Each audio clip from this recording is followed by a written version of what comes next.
I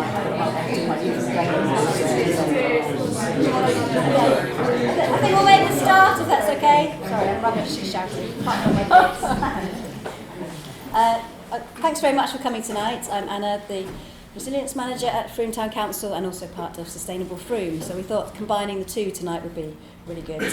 And as part of that, if it's okay with you, I'm just going to read out a few things that are happening over the next few weeks. And if anyone else has any announcements, then please do say them, and then I'll introduce Nikki Jones. And so you might know this already, but on the Frome Town Council website, there is a climate emergency page. It's Frome Town Council /climate emergency.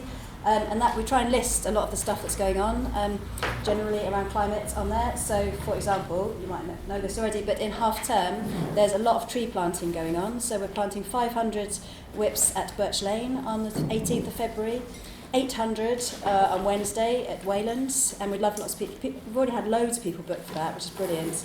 But we'd love more people to be involved. I have to say, I've been developing the climate strategy for the council, and I've been looking at basically, if we assume that our footprint includes everything like aviation, consumer goods and things like that, I got a climate analysis to look at how many trees we would need to plant to offset our current emissions. Do anyone want to guess? 20,000.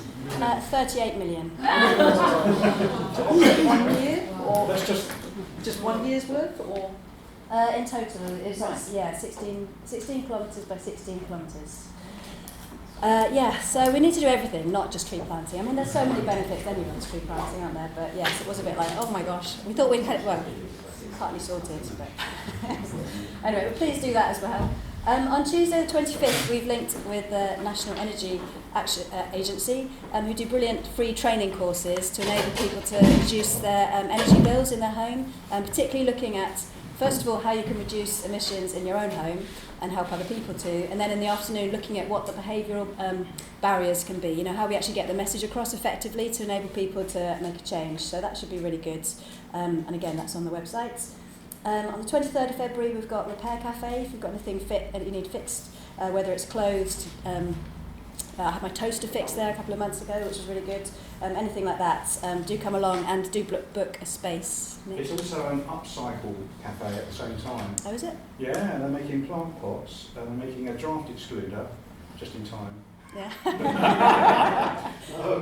And I think we might persuade someone who's got all the stencils for extinction rebellion to come. I'm not sure yet, but he can print T-shirts if he does. Oh, brilliant. So It's a really nice place to go anyway and have a cup of tea and just, sort of reuse and repair things. So I definitely recommend that. On Tuesday, the 3rd of March, we've got Mendip's Climate Summit. And again, it'd be brilliant if lots of people could come and input into that because, Mendip, there's so much we can do as a community and as a town council, but Mendip are the planning authority, so there's a lot that we can really get them to do. If they could, that's here. From 6 till 9 p.m. It's actually a drop-in, apparently. You can drop in and say your ideas. And there is also, I haven't got them on my list, next Saturday there is the Somerset Climate Summit, still happening at the moment, and that's at Mendip, Mendip District Council's office in Shepton Mallet.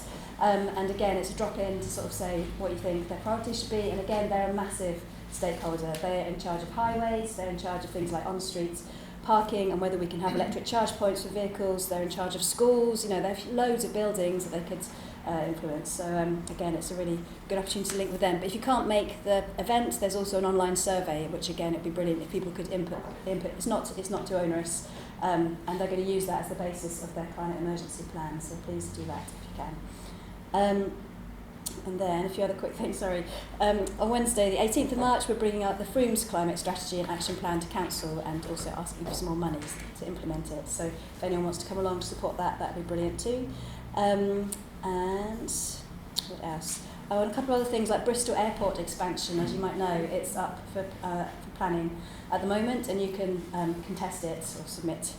I guess put the link on the website there, but that's another thing that's worth doing. And then finally, we've been working with the medical practice, it's nice to see Karen here tonight, and the Adventure to develop a funding bid for the Big Lotteries Climate Action Fund.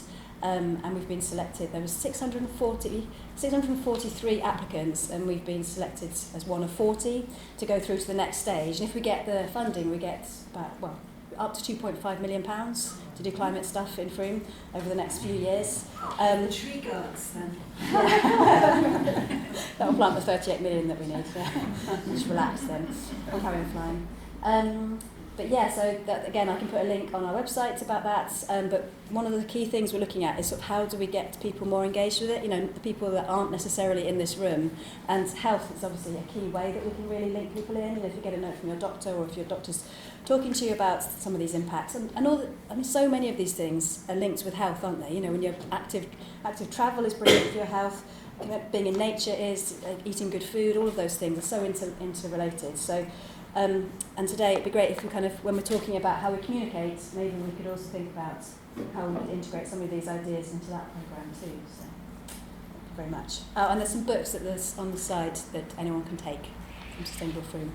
Does anyone else have any announcements? Sharon? I've just got an announcement about an event next weekend, next Saturday and Sunday at the Bennett Centre, which is a campfire convention winter gathering. And it's got different elements to it, one of which is a social innovation. People are pitching their ideas around social environmental innovation. Have a look at the Campfire Convention website and there's a thing on there. Brilliant. Is there anything else? Yeah, and after you've discovered how to talk to your friends and family about the climate emergency this evening, and I recommend that you get them along to Jenny's talk, Heading for Extinction and What to Do About It, at the Good Heart Cafe on Tuesday the 18th. Brilliant. Anyone else? Is that it?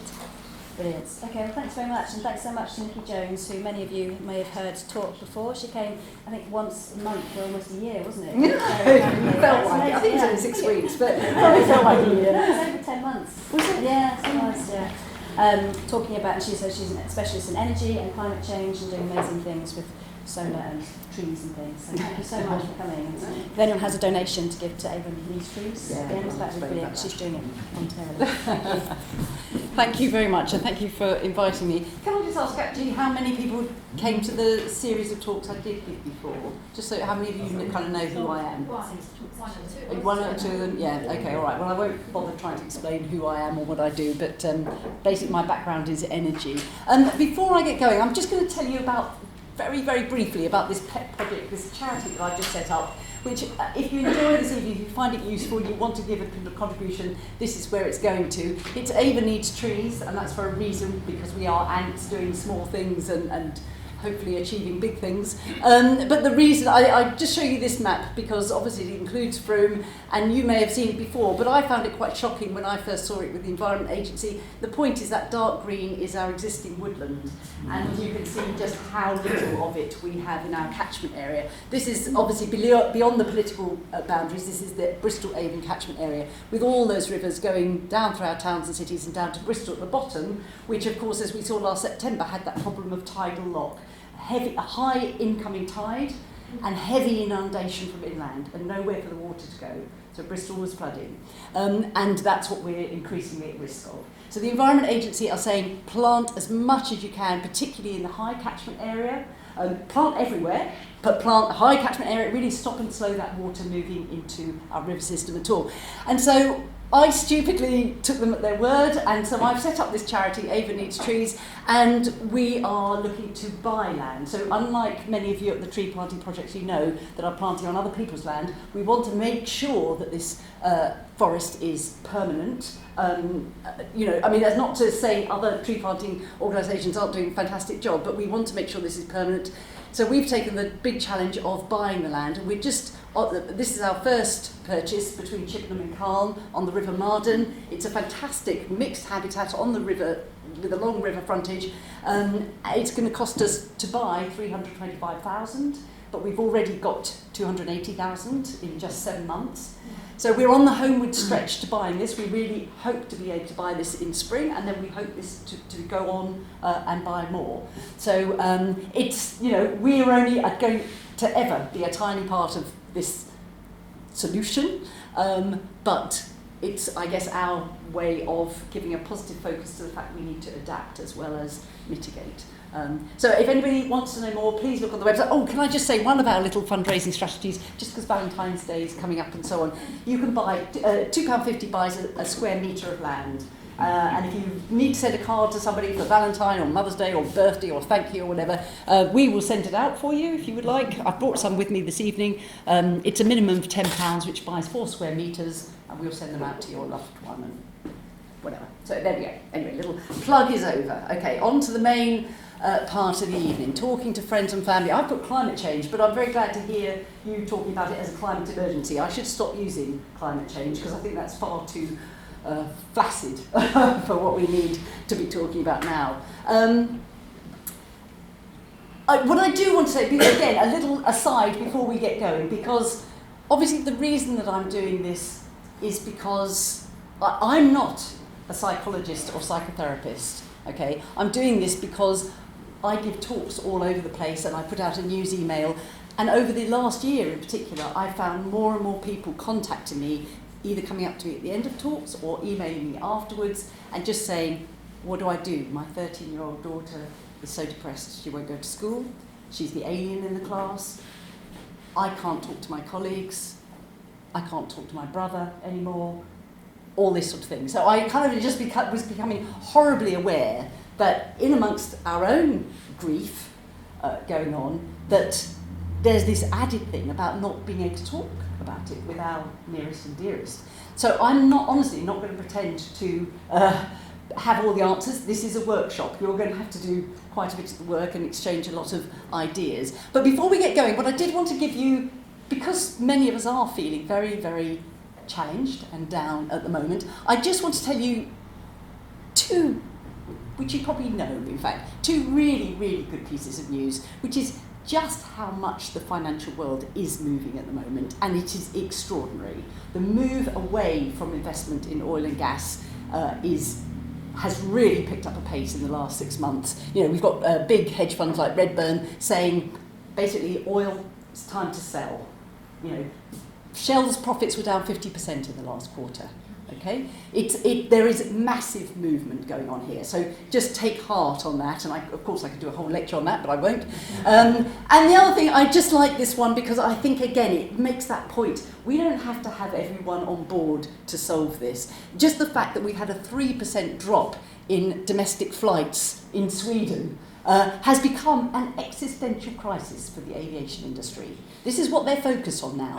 Drops in demand, okay? We have power, all right? We are much more powerful than we think, and change is happening.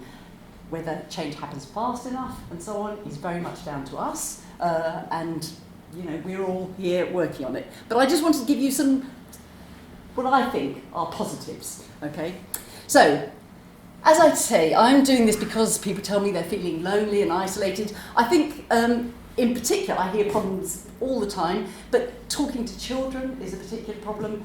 Talking to husbands and wives and partners is a particular problem. What do you do if your partner just doesn't get it, still wants to go off on cruises and crank up the heating and whatever it is that you thought you'd all bought into in your married life or unmarried life, whatever it is?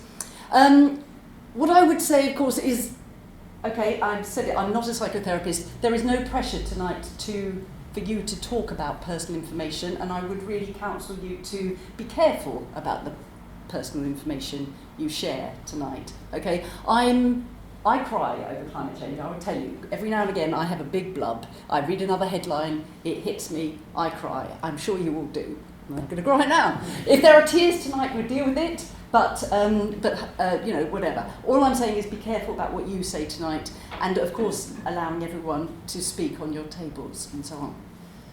So I thought what we might just kick off with is on your tables. I don't know if you're in 2 bigger groups or whether maybe some of you might want to even split up. Just talking about particularly, what do you have trouble talking? Who do you have trouble talking to about climate change? Where are the particular issues in your life? Which situations do you find particularly difficult? And if you want to, how you're feeling about it. Can we just have 5 minutes for you? Should we get, there's a table. Yeah. Can you sort yourselves out into workable groups? I would think 5 was absolutely max for having a chat.